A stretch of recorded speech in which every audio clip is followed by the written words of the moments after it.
మరి ఈ రోజున నిన్ను నన్ను అడుగుతున్నాడు, నువ్వెలా ఉన్నావు? బాప్తిస్మం యోహాను వలె ఉన్నావా? నేను మాత్రం రక్షింపబడ్డాను కదా, ఆహా చాలు, నా పక్కింటో రక్షింపబడకపోయినా పర్వాలేదు, వాడు నాశనం అయిపోవాలి, వాడు నరకానికి పోవాలి అనుకుంటున్నావా? ఎలా ఉన్నావు? నీకు ఏమన్నా బాధ్యత ఉందా? అందుకు నీ పక్కింటి వాళ్ళ సంగతి అర్థం చూసి ఇంట్లో వాళ్ళే రక్షింపబడాల్సిన వాళ్ళు ఉండాలి. వాళ్ళ గురించి నీ కన్నీరుందా? ఆత్మీయతలో మండుతున్నావా?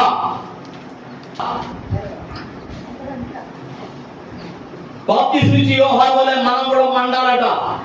నువ్వు మండే విశ్వాసిగా ఉన్నావా అసలు? లేకపోతే ఓన్లీ సండే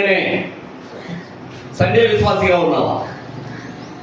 ఎలా ఉన్నావు? ఆదివారం మాత్రం కనపడతాను పాస్టర్ గారు, తర్వాత నాకు సంఘానికి ఏ సంబంధం లేదు, నాకు క్రీస్తుకి ఏ సంబంధం లేదు, నాకు పరిశుద్ధాత్మకి ఏ